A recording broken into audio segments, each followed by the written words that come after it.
নবী আলাইহিস সালামের সিরতের তো অনেক দিক আছে। আমি কোন দিক নিয়ে আলোচনা করব?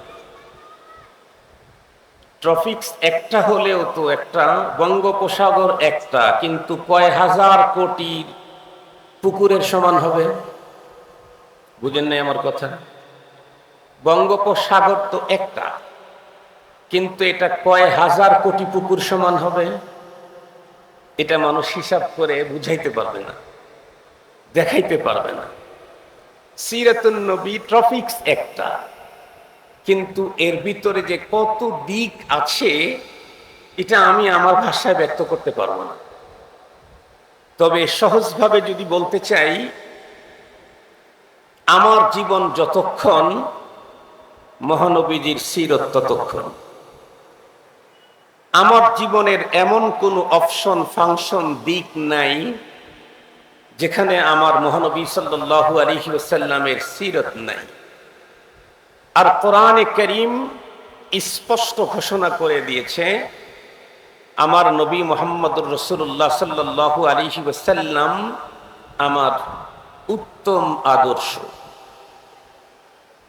আমি আমার রাসূলের আদর্শ কতক্ষণ মানব?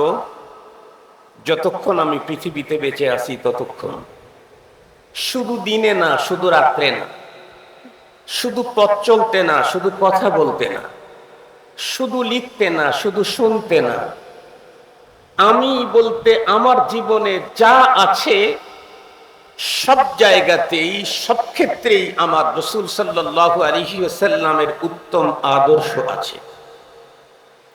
এ কারণেই আমাদের রাসূল সাল্লাল্লাহু আলাইহি ওয়াসাল্লামের সিরতের আলোচনা শুধুই মহানবী সাল্লাল্লাহু আলাইহি ওয়াসাল্লাম এ পৃথিবীতে আগমনের মাস রবিউল আউয়ালে না, শুধুই নির্ধারিত তারিখে না। যেহেতু নবীর আদর্শ আমাকে প্রতিটি মুহূর্তেই মানতে হয়, এ কারণে মহানবী সাল্লাল্লাহু আলাইহি ওয়াসাল্লামের আদর্শ আমার মস্তিষ্কে প্রতিটি মুহূর্তে হাজির থাকতে হয়। নবীজির আদর্শ যদি আমার মস্তিষ্কে উপস্থিত না থাকে, তাহলে আমি আদর্শচ্যুত হয়ে যাব নিঃসন্দেহে। যেখানেই পয়গম্বরকে অনুপস্থিত রাখবো, সেখানেই আমি আদর্শচ্যুত হব। তবে আমি আজকে একটা বিশেষ দিক নিয়ে কথা বলতে চাই। আমার ছোট্ট একটা তাবসিরা হলো, আমি আমার জীবনে যা করি আর বলি, আমার জীবন বলতেই তো দুইটা জিনিস, কিছু বলা আর কিছু করা। এই তো জীবন। কথা বলেন না যে আপনারা? আমার জীবন বলতে কি? আমি কিছু করতেছি আর কিছু বলতেছি, এই তো আমার জীবনে।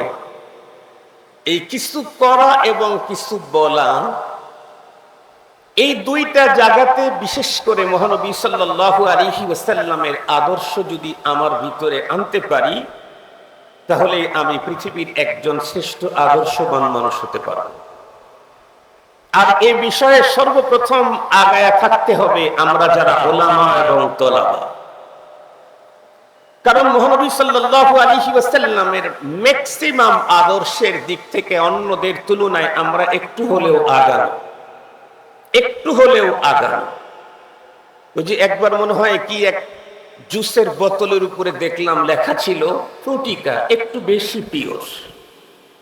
তো আমরাও বলতে চাই, আজকের পৃথিবীতে মহানবী সাল্লাল্লাহু আলাইহি ওয়াসাল্লামের আদর্শ পালনের দিক থেকে উলামায়ে দেওবন্দ একটু বেশি আগানো। অনেকেই পয়গম্বরের সিরত, পয়গম্বরের আদর্শের উপরে জীবন চালান, এর ভিতরে বেশি আগানো হযরত উলামায়ে দেওবন্দ। কিন্তু ইদানিং কালে একটা জিনিস আমি খুব গভীরভাবে লক্ষ্য করছি, যে আমরা একটা বিষয়ে পয়গম্বরের সুন্নত থেকে বেশ দূরে চলে যাচ্ছি। আর এই সাবজেক্টটা এতটাই সঙ্গীন যে এখান থেকে দূরে চলে গেলে শুধু রাষ্ট্রের অবস্থাই খারাপ হবে এমন না, এমনকি প্রতিটি ফ্যামিলিতে আগুন জ্বলতে থাকবে, আগুন অশান্তির। সেটি হলো, আমরা আমাদের জবান ব্যবহার করতে মুহাম্মদুর রাসূল সাল্লাল্লাহু আলাইহি ওয়াসাল্লামের আদর্শকে খুব বেশি খেয়াল রাখি না। জবান ব্যবহারে, কথা বলতে আমরা পয়গম্বরী আদর্শের দিকে খুব বেশি খেয়াল রাখি না। ইদানিং কালে ফেসবুকের লেখালেখিতে পয়গম্বরী আদর্শের দিকে আমাদের খুব বেশি খেয়াল থাকে না। এ কারণেই সাম্প্রতিক সময়ে যেটা বহুত জটিল দেখতে পাচ্ছি সেটি হলো, অনেক সময় দেখি এবং লম্বা টাইম পর আমাদের বাংলাদেশের কোনো এক অনুষ্ঠানে বাংলাদেশের কোনো একজন উপদেষ্টা বলেছিলেন, এই জাতীয় সুযোগ হাতে পেতে 18 বছর অপেক্ষা করা লাগে। উনিও যেভাবে বলেছেন আমি বিলব্ধই বললাম।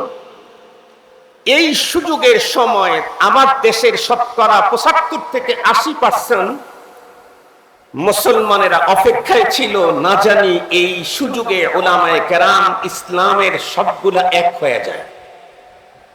আমরাও ভাবতেছিলাম এই এই এই এই এই বুঝি এক হয়ে গেল, কিন্তু ওখান থেকে বের হওয়ার পরই শব্দ বোমার কারণে এক হওয়ার সকল স্বপ্ন আর সব প্রোগ্রাম ছিন্ন ভিন্ন হয়ে গেছে। ওখান থেকে বের হওয়ার পরই শব্দ বোমাগুলি কে ছাড়ে আমি বলবো না, অনেক বড় ছাড়ে তা বলবো না, তবে বোমা ছাড়তেছে। এই শব্দ বোমা যদি বন্ধ না হয়,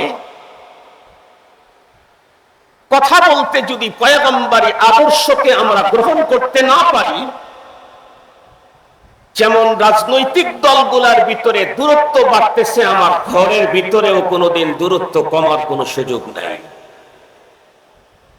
আজকে যত প্রবলেম নামের ভিতরে ম্যাক্সিমাম হলো শব্দ চয়নে ভুল করার কারণে। বাবা ছেলের ভিতরে যত ঝামেলা, এখানেও শব্দ চয়নে ভুল করার কারণে। স্বামী স্ত্রীর ভিতরে যত ঝামেলা, এখানেও অবশ্যই কথাবার্তার ভিতরে পয়গম্বরী আদর্শকে ছেড়ে দেওয়ার কারণে। রাজনৈতিক দলের ইত্তেহাদ ও ইত্তেফাক তো দূরের কথা, এক বালিশে শুয়ে থাকলেও ইত্তেহাদ আর ইত্তেফাক নষ্ট হচ্ছে শুধুই শব্দের কারণেই বেশি।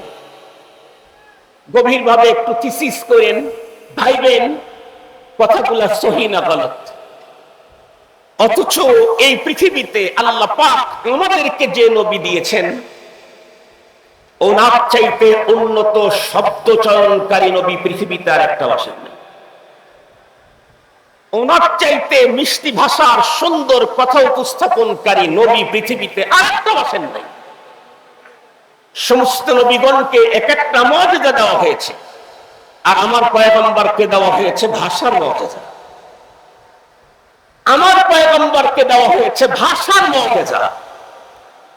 ভাষার মুআজিজা প্রাপ্ত হওয়ার পরেও আমরা নায়েবে নবী ওয়ারাসাতুল আম্বিয়ার দাবিদার যারা, আমাদের ভাষা ব্যবহারেই কোনো লাগাম নাই। আর গুলা তো দূরের কথা, ও তো মুক্তাদি। আমরা যেমন করব, মুক্তাদি যারা আছে তারা মুক্তাদার পিছনেই তো মুক্তাদি। মুক্তাদা যারা আছে, আমরা তারা যদি শব্দ চয়নের ব্যাপারে, ভাষা প্রয়োগের ব্যাপারে মহানবী মুহাম্মদুর রাসূলুল্লাহ সাল্লাল্লাহু আলাইহি ওয়াসাল্লামের সুন্নতকে, মহানবী সাল্লাল্লাহু আলাইহি ওয়াসাল্লামের উসওয়া কুদওয়াকে যদি যথাযথভাবে মানতে পারি, তাহলে ইনশাআল্লাহ সুম্মা ইনশাআল্লাহ আমি মিয়া ওয়া জিয়াদা আল্লাহর প্রতি আমার বিশ্বাস ও আস্থা ঘর থেকে শুরু করে, সমাজ থেকে শুরু করে রাষ্ট্র পর্যন্ত ইত্তেহাদ ও ইত্তেফাক জোট তৈরি হবেই হবে। যতক্ষণ পর্যন্ত ভাষা ব্যবহারে পয়গম্বরী আদর্শকে আমি মানতে না পারবো, ততক্ষণ পর্যন্ত হাজার চেষ্টা করে কোন কার্যক্রমই কখনো ইত্তেহাদের সফলতা দেখতে পাবে না। মুহতারাম হাজিরিন, আমার রাসূল সাল্লাল্লাহু আলাইহি ওয়াসাল্লামের চরিত্র সিরাত সম্পর্কে আম্মা জান আয়েশা সিদ্দিকা রাদিয়াল্লাহু তাআলা আনহাকেও জিজ্ঞেস করা হয়েছিল।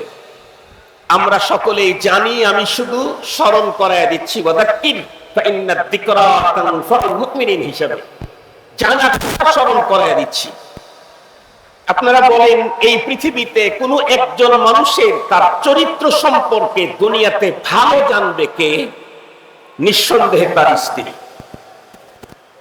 একজন পুরুষের চরিত্রের ব্যাপারে সবচাইতে ভালো জানবে, তার ব্যক্তিত্বের ব্যাপারে সবচাইতে ভালো জানবে তার স্ত্রী।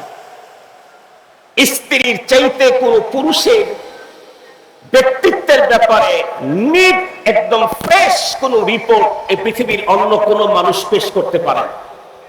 এ কারণে আমাদের রাসূল করিম সাল্লাল্লাহু আলাইহি ওয়াসাল্লাম বলেছেন, খিয়ারুকুম খিয়ারুকুম লিআহলিহি। খিয়ারুকুম খিয়ারুকুম লিআহলিহির অনেক তরজমা আছে, তার ভিতরে এটাও একটা, স্ত্রী যাকে ভালো বলবে সেই প্রকৃত ভালো। কেন? কারণ স্ত্রীর নিকট কোন মানুষ তার হালতকে লুকায় রাখতে পারে না, তার সাথে দেহের সম্পর্ক।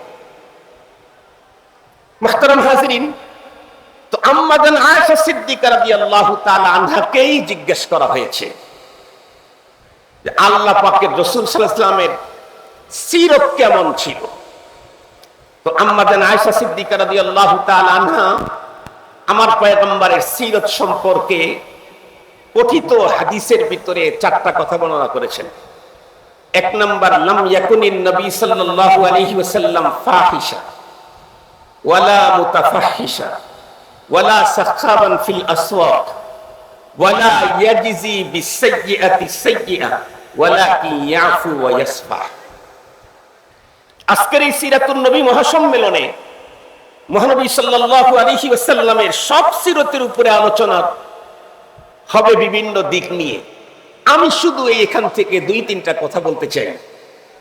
সিরাতুন নবীর এই আলোচনায় আমরা যারা বলতে আর শুনতে এসেছি, যদি এই আলোচনাটা আজকে বলার পরে শোনার পরে আমি এবং আপনারা সবাই আমল করতে পারি, তাহলে আমার বিশ্বাস আমাদের প্রত্যেকের অন্তরে আমাদের ইত্তেফাক নিয়ে যত প্রশ্ন আছে কমপক্ষে 50% প্রশ্ন বিদায় নিবে শুধুই পয়গম্বরী এই চরিত্রটা আমাদের ভিতরে আনলে। তার ভিতরে 1 নাম্বার, লাম ইয়াকুনিন নবী সাল্লাল্লাহু আলাইহি ওয়াসাল্লাম ফাহিশা। নবী সাল্লাল্লাহু আলাইহি ওয়াসাল্লাম কখনো অশালীন কথা বলতেন না। ওয়ালা মুতাফাহিশা, ইচ্ছা বা অনিচ্ছাতে এমনিতেই নবী আলাইহিস সালাম কখনো অশালীন কাজও করতেন না, কথাও বলতেন না। এরপরে নবী আলাইহিস সালামের এই এতটুকু কথার উপরে যদি আমরা একটু তাকাই, আমরা যারা ওয়ারাসাতুল আম্বিয়া বলছি, আমরা বক্তৃতার মঞ্চে শব্দ চয়নের ব্যাপারে ভয়ঙ্কর রকমের পদস্খলন ঘটাচ্ছি, যার কারণে আগের থেকেই রাসূলের দুশমন যারা, তারা এই সুযোগ পেয়ে আমার ইসলাম আর দ্বীনের উপরে কটাক্ষ করার পথ পেয়ে যাচ্ছে।